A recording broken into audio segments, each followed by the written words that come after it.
columnist and senior analyst Kashif Mirza in his column British and East India Company Looting in Mughal India.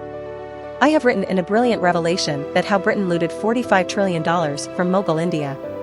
By the end of the 17th century, the Mughal Empire of India was called the Golden Bird and was the industrial center and the richest empire, producing 25% of the world's GDP. Buildings, roads, inns, bridges, canals were masterpieces of modern engineering. Delhi and Lahore were two strong cultural centers that gave birth to India, where 99% of the population was literate. Schools, colleges, and universities were spread throughout the country. Until 1798, the Indian education system was considered to be the best and highest education system in the world, in which all intellectual, metaphysical, and scientific sciences were taught which were not even imagined in Europe. The land was fertile, rich in resources, and the people were hardworking and skilled. Cotton cloth and muslin produced here were in demand all over the world. India was second to none in shipbuilding and steel industry.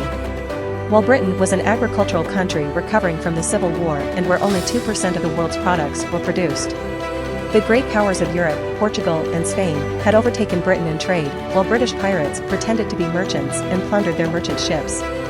The well-known columnist Kashif Mirza, referring to history, wrote that England established the East India Company in December 1600 and issued it a non-participation permit for non-participation in trade with Asian countries.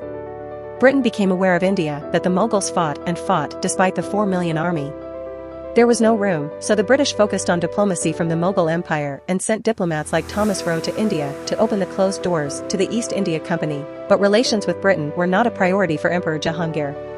The Mughal emperor was only Iran in the world. The Safavid emperors of Turkic Ottoman caliphs and Chinese Ming emperors were considered as their rivals. At that time, only the Ming dynasty of China could match the Mughal emperor in terms of industrial center and capital. Thus, 75% of the world's industrial needs were met by India and China. In the eyes of the Mughal emperor, England was a small insignificant island, so it was against the glory of the Mughals to enter into an agreement with a minor king on an equal footing. Kashif Mirza further writes that Thomas Roe succeeded in getting Crown Prince Shah Jahan, not Emperor Jahangir, to sign a treaty in 1618 under which the East India Company was allowed to do business in Surat. By buying nitrates and tea, they made huge profits by selling them to foreign countries at high prices, and by selling African slaves to other islands, Spain and America, they paid with silver compensation.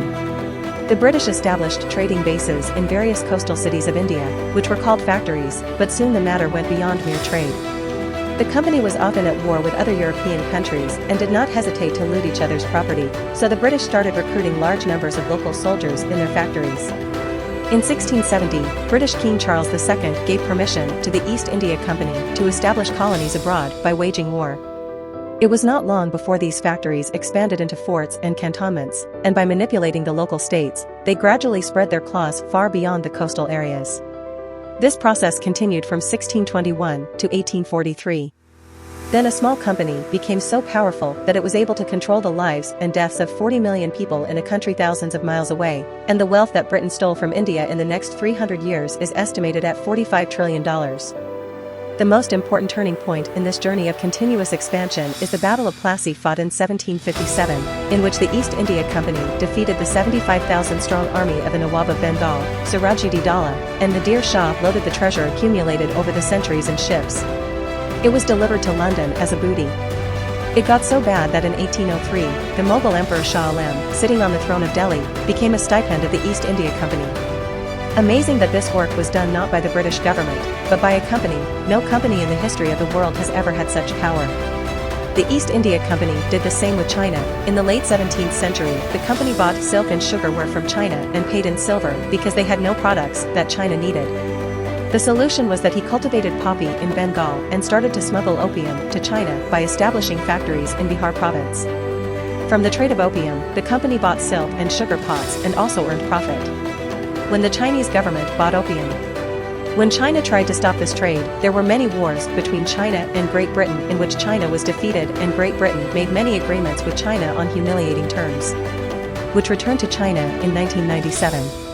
Senior columnist Kashif Mirza says that after the War of Independence of 1857, India came under the control of the British government and the East India Company was finally dissolved on June 1, 1874. But the deep effects of the atrocities inflicted on India until 1947 can be felt till today.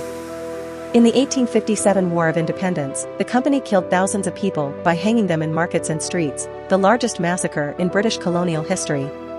Kashif Mirza observes that there were 34 famines during the 120-year period of the East India Company, in which 26.6 million Indians lost their lives. During the famine in Bengal, more than 5 million people were killed, so during the direct rule of the company and Britain, more than 3 million Indians lost their lives due to famine. Giving historical references, Kashif Mirza observes that it is true that the company built roads, bridges, railways, but the main purpose was to transport cotton, silk, opium, sugar, spices, and military recruits to the ports and to carry their trade. It was to promote Mughal India, which produced 25% of the global GDP until the time of Aurangzeb Alamgir. When the British left here in 1947, its share in the global GDP was only 2%, and the most brilliant fraud of the British Crown is the world's poor, according to which income Taran had become a country. In 1857, this was the India which was found by the British and 99% literate, but when the British left it in 1947, it left 88% illiterate and only 12% literate and literate. Kashif Mirza, emphasizing the final analysis, says that the British looted more than $45 billion of Indian assets during the 200 years of exploitation from 1757 to 1947 and delivered them to England, while Nader Shah had to be content with only looting $143 billion from Delhi. In simple words, $45 trillion means $45,000 billion, against which our total external debt in Pakistan's 75 years of independence is $132 billion.